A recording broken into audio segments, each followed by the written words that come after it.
Greetings, royal family. It's Shahs of Sunset time. Thanks for clicking on the video. This is episode 11 of this season 8. So let's get into it. The episode opens up with Mike and his girlfriend, Paulina. He's asking her what she thinks about the Shahs based on all of the recent drama that has been going on. And she says, they're a bit dramatic. And I'm like, duh, girl, welcome to the crew. Okay. So she and Mike, they're having lunch and he wants to take her to Hawaii for her birthday. He also wants to invite everyone, all of the Shahs, the same people that Paulina just said were very dramatic. And I'm like, yikes. I don't know if this is a good idea. I think this is a bad idea for Mike to use his girlfriend's birthday trip to try to mend friendship issues. I understand that he wants Paulina and the crew to get closer, but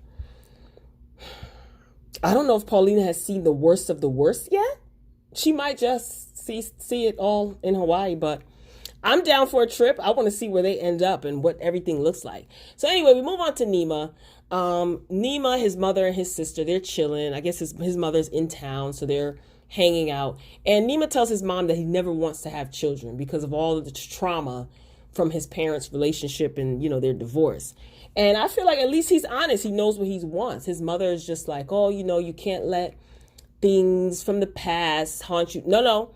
If that man knows that he does not want to have children and he knows why, let him sit in that. If his mind changes later on down the line, then his mind changes later on down the line. But he is very vocal about not understanding why his parents separated. In this episode, this is the last time I'm going to be talking about Nima, but I just want to say this. To me, he comes across as a little bit pompous. His mother wrote him a letter, it looked like a little novel. He wanted her to write a letter explaining what happened between his mother and his father when he was young growing up, because he did not grow up with his sister. He moved and lived with his father, and his sister lived with their mother. So they were separated. So obviously he has some unresolved issues with this whole situation from his childhood, understandable, and with his parents.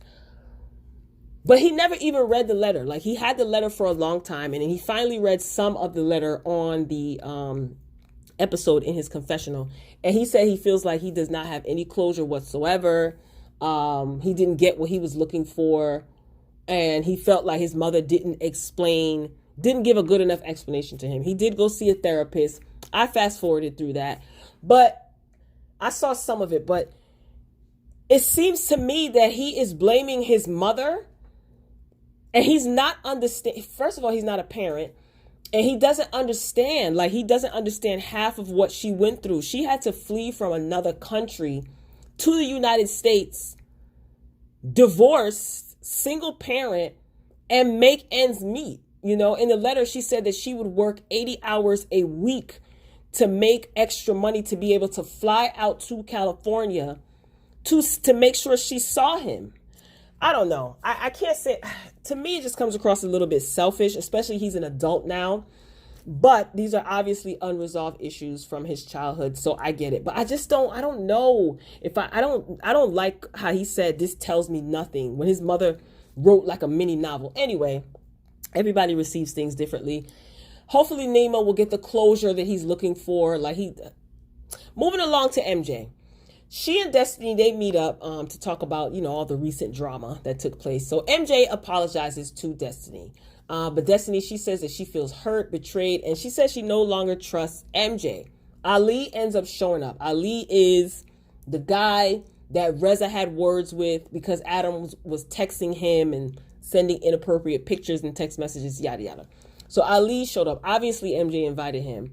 And Destiny, she was taken aback by that. She was shocked. She said she felt uncomfortable. And MJ, she wants to basically fix all of this between her and Destiny. I get it. She wants everything to be all good. Okay. Destiny, like I said, she looks nervous and she wants no parts of this, she says. I still don't understand why Destiny is being blamed for anything. I don't understand why Destiny is uncomfortable. Like, you a grown woman. Reza is not your daddy. She has this weird allegiance to Reza, in my opinion. I can understand being loyal to your friends, but she has this weird allegiance to him, and I feel like she just wants to stay on Reza's good side. And I would have, because Reza's going to have a problem with this. I could already see it coming. Reza's going to have a problem with this. I would have told Reza to kiss my Shahs of Sunset if I were Destiny. Like, she looked out for Reza, in my opinion, by telling him all of this foolishness that Adam was doing behind Reza's back. And remember, he was so great. Why am I so loud? Anyway, let me take it down a notch. I'm sorry. Reza was so grateful at the house, the first episode of the season. Reza was so grateful. Destiny came back and told Reza what it is that Ali was telling her. I don't know. And then remember when Reza cut Destiny off for that little bit of time, and she was begging and crying, and I'm so hurt. Girl, I would have told Reza, you know what? Next time when your man is out playing naked Jenga and doing inappropriate stuff and I find out about it, I'm not telling you nothing. Like, what? Anyway, so they're talking still, Destiny, Ali, and MJ. And Ali is apologizing to MJ, saying, like, I didn't mean to put you in this, yada, yada. So Destiny calls BS. She feels that Ali is protecting MJ and lying about who told him to confront Reza. Destiny, that's the least of your worries. I feel as a friend, Destiny did her part. Ali sat down with Destiny, showed Destiny Adam's text messages. Destiny made a choice because she's cool with Reza and they're close friends. She went back and told Reza what she saw. Leave it at that. Like, what? Speaking of Reza, we move on to see Reza, right? He and Adam are talking about their relationship. So Adam, listen to this. Adam finally decides to tell Reza the naked Jenga story. Because when Reza first confronted him, remember, he was like, no. Reza was like, were you playing naked Jenga while I was out of town? And Adam was like, no. And then he had to go to bed. Anyway, so now he wants to come clean. So listen to this goofy. Adam was like, oh, he went through his text messages, and he found text messages that he sent to Ali. And also in those text messages, he told Ali, oh, I was just joking. Reza cuts him off and says, I don't care anything about Ali. These are the type of actions that can lead to divorce. Adam then tells Reza, you always shut me down and you always cut me off when I'm talking and you don't listen to me. Adam then tells Reza that he never wants MJ in their house ever again. This is what he wanted to really sit down and tell him. So you admit to him that you did send text messages, inappropriate text messages to Ali, but in the text message you said you was joking. And then you turn around and say that you don't want MJ in your house ever again. Reza agrees. Without hesitation, Reza agrees. And I'm saying to myself, what? Adam is a whole clown. Why wouldn't he want MJ around? Interesting. Probably because MJ and Ali are still cool. And I'm going to be honest, I think that there is more than this naked Jenga and these text messages. I think there are more secrets to be told. I also think that Adam is testing Reza's loyalty because he knows that Reza and MJ are best friends. And also, what did MJ do for Adam to not want her in their house? Wow. In my opinion, at the time that I was watching this particular scene, Reza, he agreed with Adam. I get it. That's his husband. He says that this is Adam's house as well, so he wants to respect his wishes. I totally get that. But I think that Reza agrees. He agreed so quickly because he and MJ aren't cool right now. And I typed this out. I took my notes at the time that I was watching this scene. And I said to myself, the minute that MJ and Reza get cool again, Reza is going to have a problem with Adam not wanting MJ in their house or not wanting to be around MJ. Stay tuned. Now, I was reading on, I forgot what site it was on. I think it was on, I don't remember, one of these gossip sites. Ali actually got a restraining order. This is recent. Ali actually got a restraining order against Reza. I don't see anything wrong with that. I think he should have got a restraining order against Reza because Reza put his hands on Ali after Ali let Reza know that Adam was trying to get at him and everybody else at the gym. Imagine. We move on to a girls' night out. So this girls' night out consisted of Paulina, who is Mike's girlfriend. She's the one that actually put this together. They flash back to Mike suggesting this, which I think was a good idea for them to kind of get together before they actually go to Hawaii. So the girls' night out consisted of Paulina, Destiny, Sarah, MJ, and Gigi. So they all meet up for cocktails and they're sitting around, and the conversation started out about Gigi and her losing her baby, her miscarriage. Then MJ, she gets emotional and she and Gigi exchange compassion for one another, and the conversation ends with both of them hugging each other. So this is progress. Gigi did say in her confessional in this scene that she doesn't want MJ as an enemy, but she doesn't want her as a friend. And I said, okay. She said that she's too old for all this drama. She doesn't want enemies. It's toxic. Yeah, Gigi, we know, girl, because you used to be toxic as hell. But it's good to see you growing up. So we move on, and the Shahs are headed to Hawaii. So you see a montage of scenes of everyone packing their Gucci and their Saint Laurent and their this and their labels. So everyone is packing. And everyone is headed to Hawaii, except for Adam. Did y'all catch that? Anywho, they arrive at the house, and the house that they are staying at is beautiful. Huge, multi-million-dollar estate. Green grass, green trees, beautiful big bedrooms. Beautiful. They also have a nice spread with all this food and just gorgeous. So when they arrive, the hosts, I think it was the owners, I don't know if it was all of the owners, but anyway, the owners of the property or the host had them all gathered around. They got their leis and they faced each other and had to give each other a Hawaiian greeting, forehead to forehead. So of course, Reza and MJ gave each other this greeting, forehead to forehead, as they took deep breaths in to just cleanse their energy. I guess the owner of the house said, y'all ain't coming in here with y'all bad juju and y'all bad vibes, so let's clear this on out. Anyway, so they all sit down, beautiful spread, nice food, drinks. So they're all sitting outside in the house. And they ain't even get seated good, okay? It hasn't even been a day. So Reza, he just wants straight out the bat to address Destiny and MJ about them talking to Ali, basically. And this is when Destiny reveals in her confessional that she went back and told Reza about the meeting that she had with MJ that Ali showed up to. See what I'm saying? Destiny, she's trying to stay in Reza's good graces. She ran back to Reza and told him this, as if to say, see, I didn't have anything to do with this. I didn't know Ali was coming. But you sat there, Destiny, and you are an adult. You should be able to have a conversation with whomever you need to have a conversation with for whatever reason. I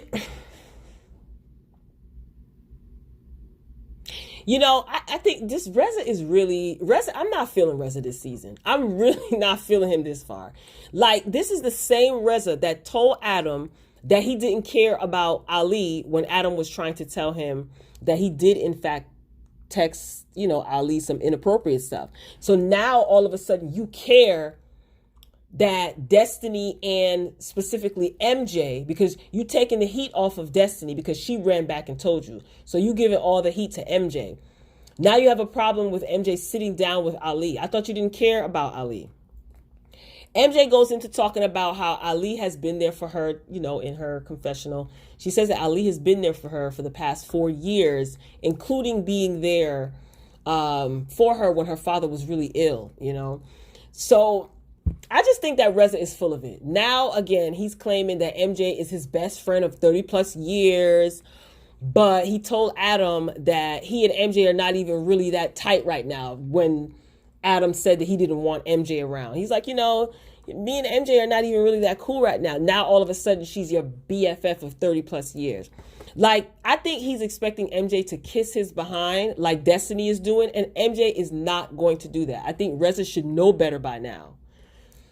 It's so funny to me that Reza, he didn't have an issue with Ali until his husband started trying to mess with and send these text messages to Ali. Anywho, MJ, she tells Reza that if she was ever going to try to betray him, she would have done that a long time ago after all the times that he betrayed her and hurt her. And then she walks off. So in the next scene, you see Reza, you see MJ laying down and you see Reza approaching her. And they continue to talk. And MJ, she gets emotional. She tells Reza that she wanted him to be in the delivery room when she was giving birth. And she tried to fight back tears. Now, Reza, of course, everything has to be about him. Like, you can't be the victim. He's got to be the victim in any and every situation. Reza said that he was not in a good place. What does that mean? Prior to you meeting with Ali, when you threw a drink on him and shuffled him around in his chair, you weren't checking for MJ.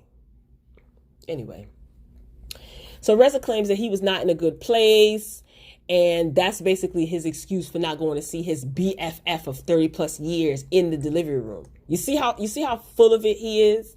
He knew that not going to see MJ, not being there when she gave birth, he knew that would hurt MJ, and he was mad at her. He was mad at her about something that she had no control over at all. Like, he called her while she was in the hospital to confront her about Adam sending Ali text messages. Mind you, Ali printed out the text messages right then and there. And now, episodes later, you got Adam and his clown self admitting, oh yeah, I did send these messages to Ali, but I did put just kidding. Then Reza makes it about him, as I said, saying that he was hurt that MJ would sit with Ali, and says that Ali is trying to deliberately hurt him. How the heck is Ali trying to hurt Reza? Did he sleep with Adam? No. But Adam was trying to get at him. I can't stress that enough. Like, I hope somebody hears me out there. Reza, anyway, he then says that he did the same thing to Ali that Tommy did for MJ, which is sticking up for his husband. Sticking up for his husband who was being inappropriate via text message. Having people over their house while Reza was away and he was playing naked Jenga. And Reza has proof of all of this. So you were sticking up for Adam? No. Whatever, Reza. You weren't sticking up for Adam. You were embarrassed and you were mad and you needed somebody to take it out on. What Tommy did was sticking up for MJ. And you can't take it, Reza, because you used to her being the single one with no children and no man. And that has changed. I still believe that Reza is jealous of MJ's relationship and the fact that she has a child now. But more so the relationship. Anyway, so now, just like I said, Reza now feels caught in the middle because this is what he's saying in his confessional. Because remember, Adam wants nothing to do with MJ. He doesn't want MJ in their home. So now Reza feels caught in the middle with as far as MJ and Adam now. But remember, he was all for it. No hesitation. He was all for it when Adam first said it. Now he has a change of heart. I said it. I'm at this part in the episode. So they're all good now. They made up. And Reza says he wants to take baby steps to get back to where they used to be. I bet you now, watch, I'm making a prediction. I could be wrong, but this is a prediction. I think that Reza is going to get pissed with Adam because all of this, he's going to get mad at Adam because of all of this, right? And I think that Reza's going to realize that this is all Adam's fault and no one else's, because him and MJ, they're going to be fine. They're going to be all good. They fight and they fall out and they make up all the time. So now that him and MJ are good and the rest of the Shahs, everything is all good, I think that he is going to realize, like, yo, this is all Adam's fault. He knows it, But he doesn't want to admit it though. This is Adam's fault. I can't say that enough. So I think it's going to start to get rocky between Reza and Adam. And Reza's probably going to throw in his face like, you're the one that did this. You're the one that did that. I could be wrong, but we'll see. But I felt when MJ, when she was saying to Reza that, and fighting back tears when she said that she wanted him in the delivery room with her. They always talked about that. You know what I mean? And it sucks because this is a moment that neither one of them can get back. And Reza admitted that, you know, he was in his feelings and stuff like that. And yeah, but 30 plus years, like, you always in your feelings. You always jump at MJ. Both of them, they always do this. And that's a moment that can't be redone. But you know what? Everything happens for a reason. So it is what it is. And, but I felt her though when she was fighting back tears. And again, this is all Adam's fault. I can't say that enough. So that's where the episode ends, ladies and gentlemen. Thank you for clicking on the video. Get down in the comments. Let me know what you think. And I will see you next week. Until next time, peace.